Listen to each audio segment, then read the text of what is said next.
Hey everybody, and welcome to Epic Everyday, our weekday podcast for busy, overwhelmed Christians who want to move out of franticity and into freedom and abundance and peace. I'm Liz First, and this is my husband, Evan. Hello? Yes? Just waiting to see if you're going to say anything else, that's all. No, just hello. Okay. So this week, as you guys know, we're talking about money. Because money is a stressor this time of year, often due to the holidays. I mean, I can't even tell you the number of years where it's like, oh yeah, right, we need to have extra money for presents. Right, why do we forget? I don't know. We talked about that last week. It's bizarre, but it's always managed to sneak up, and we all have a calendar. It's true. That's why we did our entire show on holidays last week, so you can start thinking about it if you haven't already started planning. So if you're like, what am I going to do about the holidays? Go back and listen to last week's episode. Yeah, hopefully get you started on a plan. Exactly. So as you guys know, we work our way through the CSCs. They are being calm, surrendered, centered, connected, and complete. Principles that we've found that are really the pathway from moving out of that overwhelm and stress and into a place of having the freedom and abundance and peace. So today, since it is Thursday, we are talking about being connected. Yep. Connected and money. Relationships and money, really, right? Yeah. Well, honestly, I was thinking about how a lot of overwhelm with money, at least in my life, has come from feeling all alone. Like feeling like I have to handle my finances, or sometimes our finances, back before we were actually meeting regularly. Yeah, sure. Like it's up to you to make sense of the family, like the group's right financial situation. Yeah. It's a lonely place. Right. So feeling really overwhelmed because I feel like it's all on my shoulders. That I somehow have to like make sure that there is enough money to pay the bills, even though I'm not the one that has a job in our family. So, yeah. But yeah, for a long time you were the one paying the bills and writing the checks right. and trying to monitor spending and stuff, and that was inappropriate and too much of a burden. Right. It was really interesting. I realized a while back that was like one of the reasons why I am so fixated on spending as a way to get more money, like spending less. Yeah. Because that was the only power that I had. And so it just felt like there's no way to make more money. Like it wasn't even on my brain that, oh, there are other options to make money. Yeah, that was kind of a paradigm shift. Still working on that one. Yeah. The whole time is fixed, but money, like you can always make more money, but you can never make more time. Idea is still twisting our brains around. Yeah, it's definitely taken an adjustment. So, yeah, I think about being alone, or, if you're married, not being on the same page as your spouse. Yeah, that can definitely take away peace. Yes. and it has for us, but we're working on that. So what were you thinking of when you think of stress and money and connection? I was thinking about, definitely the spouse one, or, roommates, whoever you live with, if you're trying to make money work together. Yeah. But some other money where the relationship's based on money, and boss employee, talking about money there can be very, very stressful. The parents and kids, maybe kids don't understand why we can't just buy this. Yes. Or if they get an allowance, why isn't it the same allowance as my friends or whatever? Yeah. And then any time that you have a friend in a different kind of status than you, like whether they're poorer than you or richer than you, sometimes that can be a bit stressful too. Or just sometimes it's an elephant in the room that never gets talked about, or maybe there are friends who can talk about it openly and, there's no patronization and there's no jealousy. It's just, you got the goods, man. Yeah, like you've made different decisions with your life. I know for me, I've struggled in all those areas. And I felt that discomfort, the discomfort of asking for more money from my boss, answering those questions from the kids that I don't always know the answer to, I know the answer to, like, why can't we buy this thing right now is, my go-to answer is, I didn't bring money for that to the store. I brought money to buy eggs and bread and milk or whatever. I didn't bring money to buy G.I. Joes. So, Because our girls have asked you about G.I. Joes all the time. well, they are into Nerf guns and That's skateboards true. and stuff, but not G.I. Joes, I agree. guess. That's why I was like, I'm not seeing the G.I. Joes. Okay. If you said It was an Nerf guns, I example. would have been all over it, but you know. What do you think about those things? Stressful for you? Yeah, I agree. I mean, I think one of the hardest things for me, at least with the kids, is to make sure that I'm not passing on scarcity. Like, Yeah. and I feel like I honestly have not done a very good job of that. I'm trying to work on it now. What do you mean by passing on scarcity? Passing on that mentality that, like, there's just not enough money, there's no way to get enough money. Sure. Because that was how I was raised, that there's never enough money and there's never going to be a way for there to be enough money. Right. So, and it's only been something that I've been working on in my own life for the last couple of years. Right. Yeah, I don't want them to struggle with that either. I think when they hear no and they're hearing that's not in the budget right now, or do you want to buy it with your money? Whatever it is. Right. And then you can see the wheels start turning. What, do I want to spend my money on that? Yes. I want to spend Dad's money on that.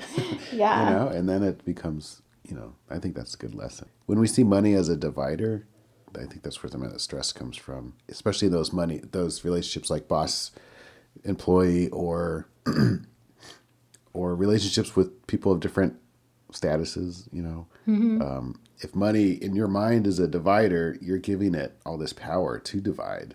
Right. Well, and it is hard. I mean, we've been at people's house where it's just like, man, they really have a significantly higher salary. Yeah.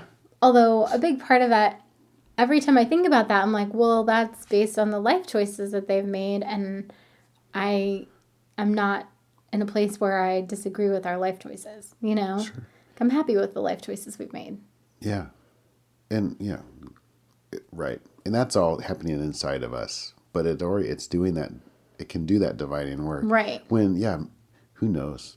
It'd be nice, wouldn't it, to just be like, how did you afford this? Why don't we talk like that a little bit more openly? But we don't.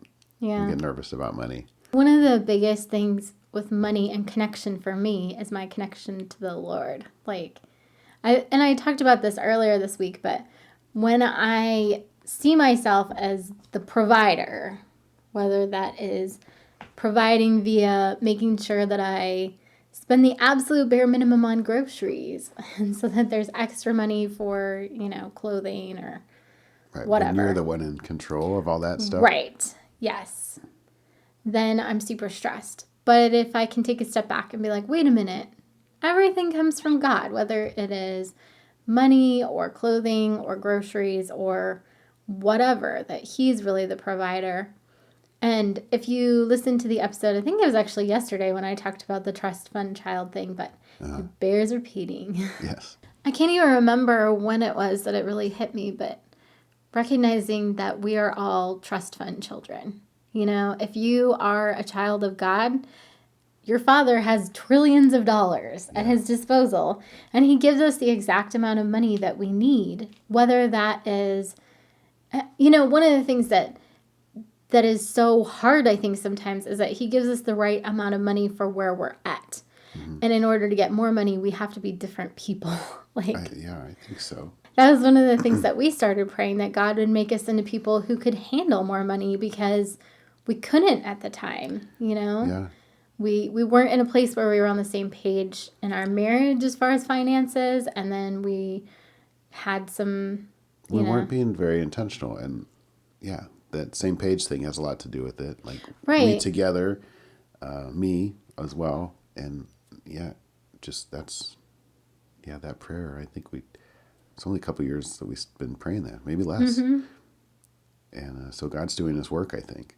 Definitely. And it's not to like try to get a bunch of money. It's to try to be able to do the things that we're supposed to be doing, the good works that God set before us. Yeah. I mean, it's kind of like that parable that Jesus tells, the parable of the talents, with, the servant that gets 5 talents or 10 talents and turns it into 10 more talents, and 5 talents and turns it into 5 more talents. And then the guy that gets 1 talent and goes and buries it in the ground, like he's not faithful with it. He doesn't put it in a place where it can make any more interest. He doesn't really do anything with it. He doesn't use it for anything. And then he gets condemned for that. Right, exactly. That has been a major shift for me, being able to see myself as God's child and recognize when I look at our bank account and I go, oh my goodness, how are we going to pay for whatever it is? Right. What if the car breaks? What if the roof gets ripped off in a hurricane? Yes, all of that stuff. Then being able to step back and go, oh, well then God will just transfer the right amount of money into our account. Or he'll give us a new roof. Yeah. Or Right. he'll give us a new car. Right. And as far as the other thing, like not emergency stuff, but just day to day, wanting to do ministry type things that takes more money is like, well, let's work on the changing us part so that we can be those kind of people. And that involves prayer, and it involves educating ourselves. I mean, how does money even work? Right. I mean, we're learning, and I would encourage everybody to try to learn. It's a both and. I think like those guys with the talents, there's footwork involved. Right. Yeah. Like Proverbs says, without counsel, plans fail. So being able to get counsel from someone, whether that is through books or, classes online or a financial advisor or just your spouse or, friends who are financially savvy. Talk to them. Yeah. Don't talk to the poor people. Talk to the rich people. I think a classic example of money driving apart a relationship is the story of the prodigal son. And that's such a powerful story if you study any of the three main characters in that story, you can see a number of different ways to think about money, but definitely the two sons, the money drove them apart. The way they dealt with it. The older son was very conservative and yet he wasn't thinking about money the right way. And the younger son wasn't either, obviously. I mean, a lot of people know that part of the story, but I think the fascinating thing there then at the end is to study, like the father it's barely even thinking about the money. He's just thinking about his sons. Right. He's thinking about, and he's at the party at the end, it's just so powerful. Like he's welcomed the younger son back home, and then he's begging his older son to come home as well, even though he's been home the whole time, but he won't come into the party. Right. And so to realize, like you're saying, we're God's children, he's loving us, giving us what we need to grow and to be the people he made us to be. And he cares about us, the money, whatever.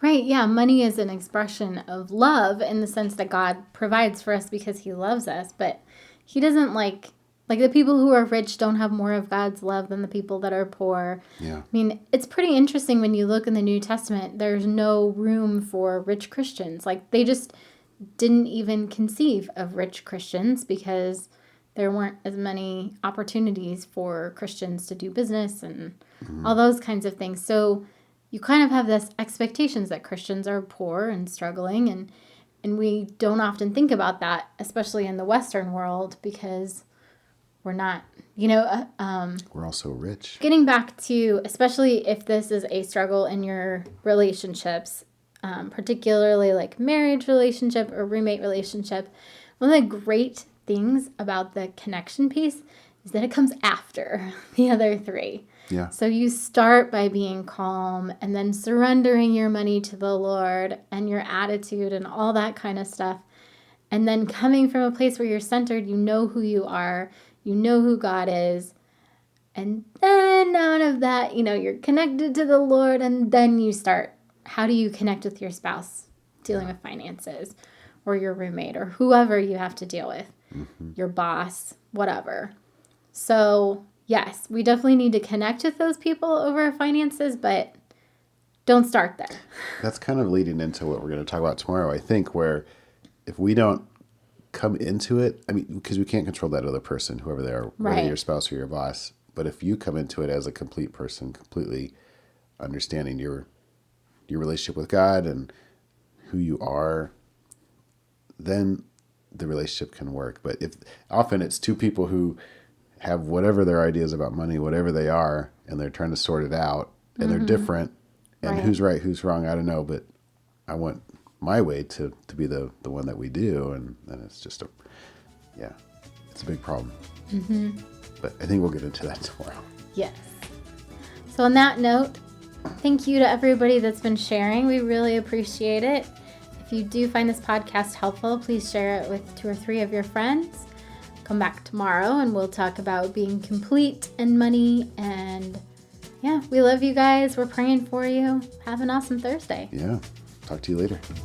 Bye.